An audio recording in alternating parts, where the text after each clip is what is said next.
Bodog poll question, is JT Miller one of your favorite Canucks? Yes or no? You can vote at Sekeres and Price on Twitter. Bodog, your source. Free casino games, poker strategy, sports odds. I told you I wanted 2 cracks at this weekend's St. Jude Classic. Patrick Cantlay, playoff Patty. He's the 4th choice at 16-1 on your Bodog line of the day. Here he is, former Vancouver Canuck, TSN hockey analyst, Mr. Frank Corrado. How you doing, Frankie? I'm good. How you guys doing? Fantastic. JT Miller did a podcast yesterday. He had plenty to say, as he often does. One of the things he had to say had to do with the media here in Vancouver. The big bad Vancouver media. God, why are we such boogeymen to you NHL players? Like, what is it about this? Just to be clear, market? Frank, you're on our show, so you are now included in the big bad. I am.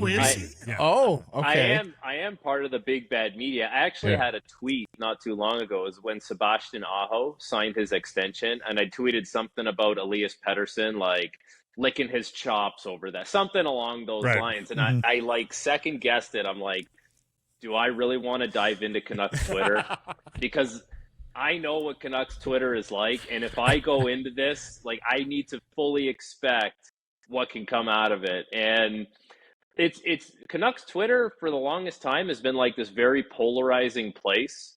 You know, even going back to the Gillis days when there was the Fire Gillis chants, like all that stuff kind of starts really with social media and gaining some traction that way.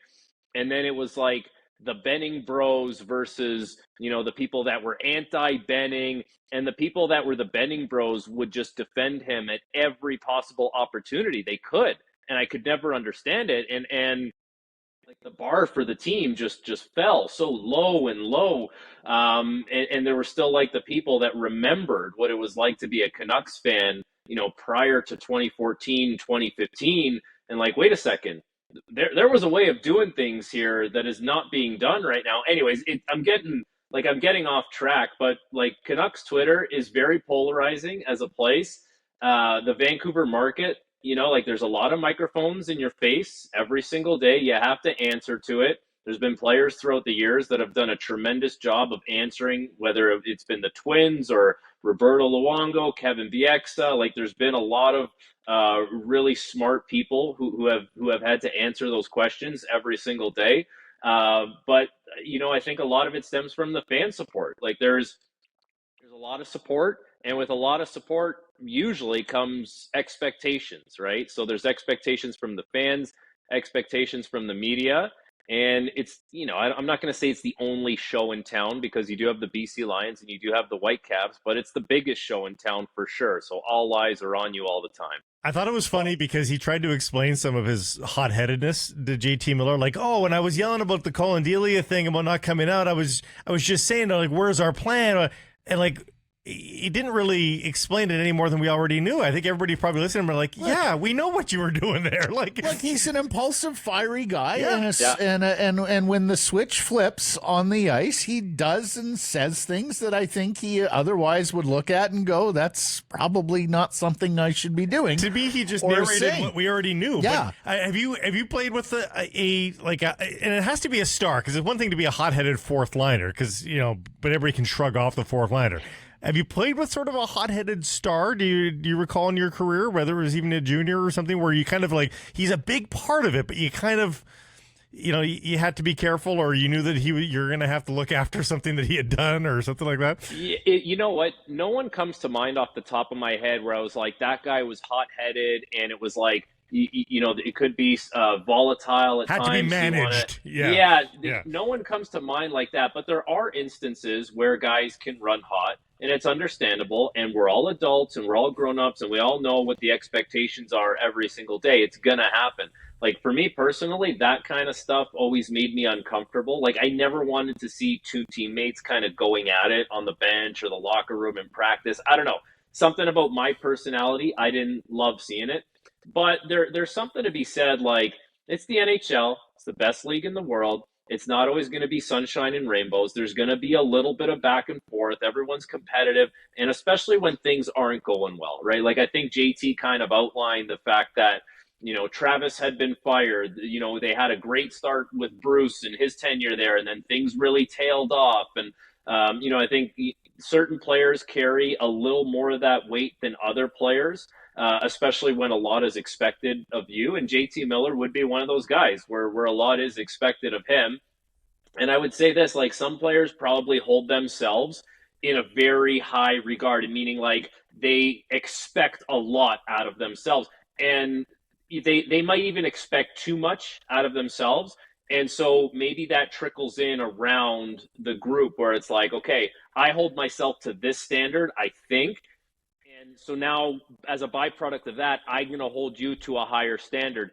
I would imagine if he could have a do-over on some of those that happened, especially the ones where, we saw it on Saturday night, where it's like not back-checking and super casual and losing your mind for kind of like, that stuff that maybe you did that you think other people did, like, you probably want a gimme on some of those, but I can understand from a player's point of view, like running hot, and it's not always going to be easy, especially when the team has certain expectations and you're the guy that, is expected to be parallel to those expectations. You heard his explanation for the lack of back check? He was tired. He was tired. The lack of back check. He was tired. He was tired. I was tired. But that's good honesty. Like, that's honestly what. Yeah. But that's what it looked like. If you had more energy, I'm sure he would have back checked. Yeah. He was tired. Well, I'm glad you've branded Frankie as part of the Vancouver media here, because if there's one thing Canucks Twitter hates more than the big bad Vancouver media getting on Canucks, yes, it's the soft on the Leafs Toronto media. Yeah. Blasting on the Canucks. Let me ask you this. You played here and in Toronto. I would argue, along with Montreal, the three most intense media markets. Is it really that different, Frank? No, it's not that much different, to be honest with you. Vancouver's right there with Toronto. I would even say this, like, at times, there was more vitriol, if you want to call it that, in the Vancouver market than there was in Toronto. But here's the thing, though. Is that because they've been to a cup final in the last 50 years? And I don't mean to be smart with that. I mean that. Like, Vancouver has come close. Toronto has to accept any level of success because they haven't come close.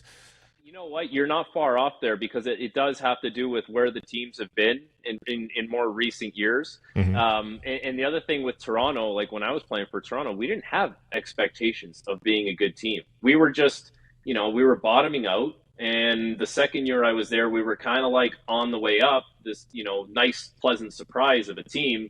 Things were pretty good there. You could still feel it, though. You could just feel it on a Saturday when you roll into the arena, finish morning skate, and there's 20 microphones in your face and people are asking you questions. And for me, it was more, about not playing. And I had to be so careful about how I answered, because all you need to do, as you know, is just give one line of something that can, be a jumping off point, and everyone uses it. It's a springboard for The Athletic, TSN, the other company. Like, there's, everyone's using that same thing.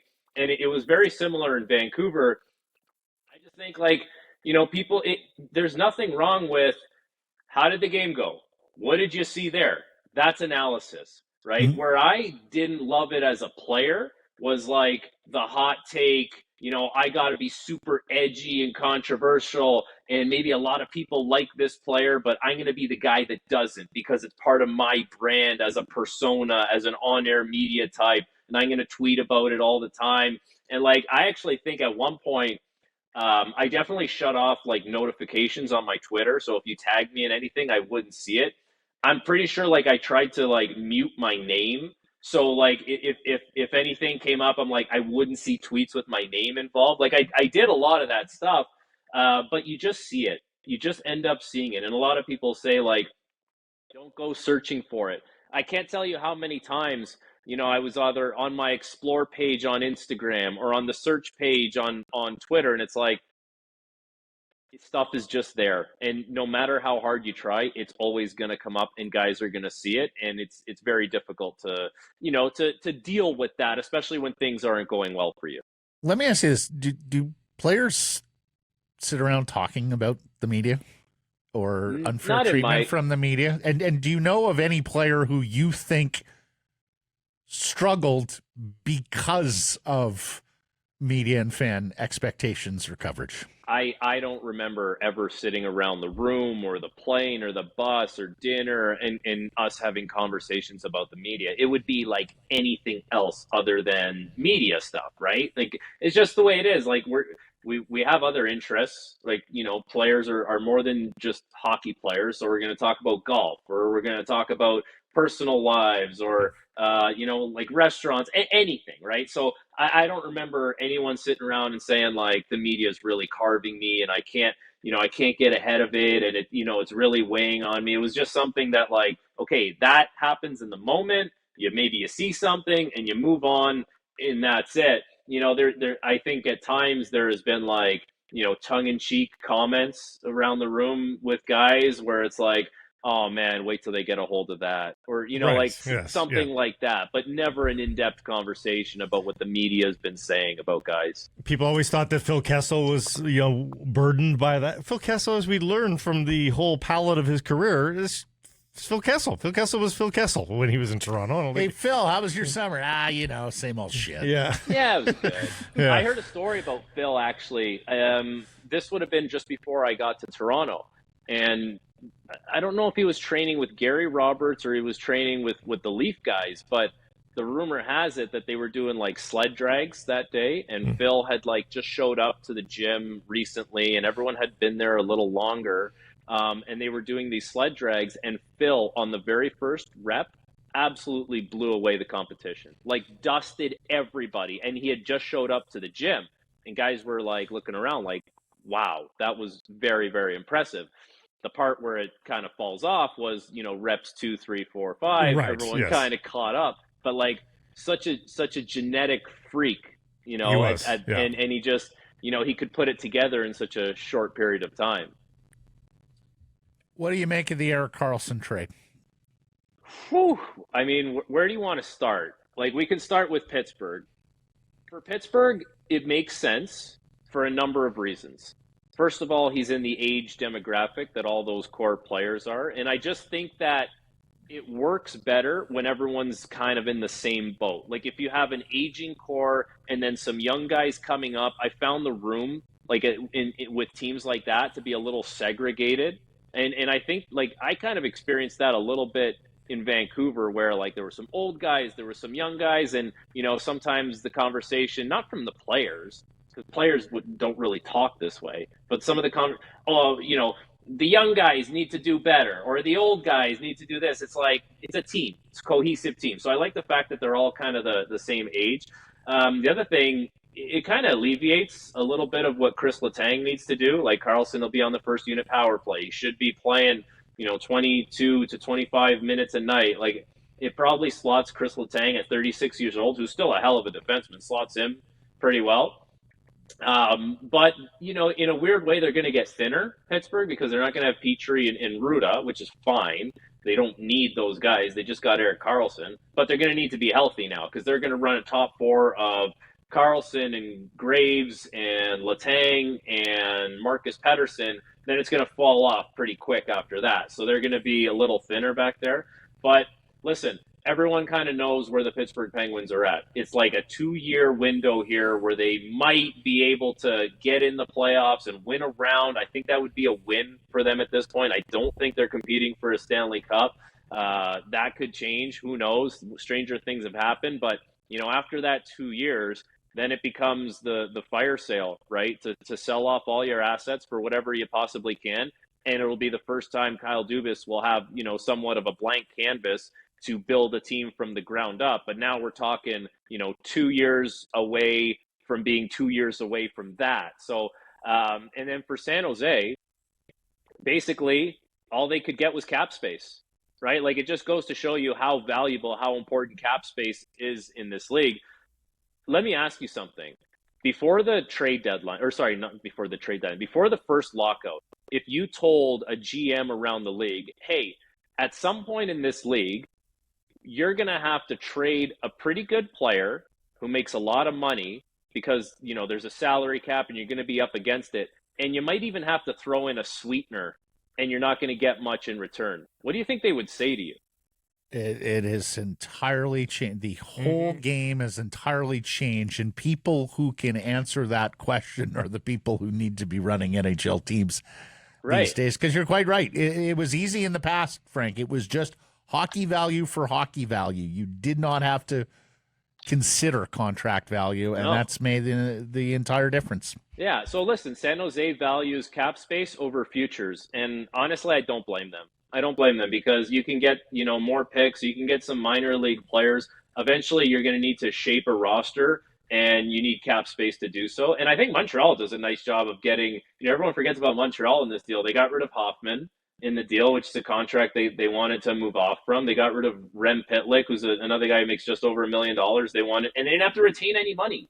So in a way, like every team kind of gets something that they're looking for in this deal.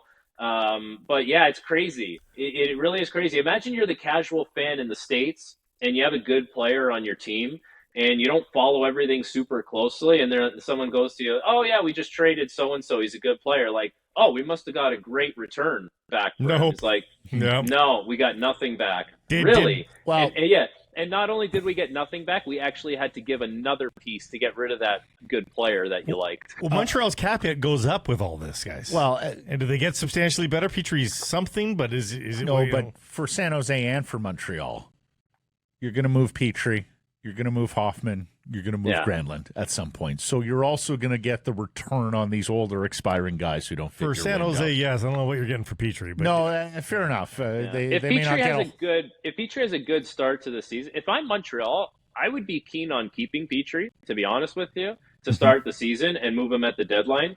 Because I don't know, like if you look at that back end, the only veteran guys are Matheson and Savard. Savard had been hurt a lot last year. Like, I don't know, you could kind of use a little more on the back end just to keep yourself in some more games. And then, you move on from Petry closer to the deadline, and then you get more young guys in. I don't know. Yeah, well, a couple of things there. Like, number one, he's a right-shot defenseman, Frank, as you know. Has 1 year left, though. Has 1 year left, though. And at 4-6 and change, he's a tough ad for some this year. I like Frankie's idea at the trade deadline. I think he's more attractive to some teams, particularly contending clubs. But the other thing you have to worry about is he blocking any of your young defensemen there that you want to give ice time to, whether that's Gooley, whether that's Barron, whether that's Harris, or whether that's some of the kids who are still coming up. So, that's the calculation that they're going to have to make. But, it's pretty good work as a broker. It's good consideration, right? Because last year they would have 4 rookie D-men at any given time. At one point they had 5 rookie D-men. That's a lot. And I thought those kids handled it really well. They were all very mature about it, but difficult for sure. Marvelous stuff, Frank. Thank you for this. We will catch up next Wednesday. All right. Thanks, guys. See ya. This Sekeres and Price clip brought to you by Bodog. Make a play at Canada's choice for free casino games, sports odds, and poker strategies.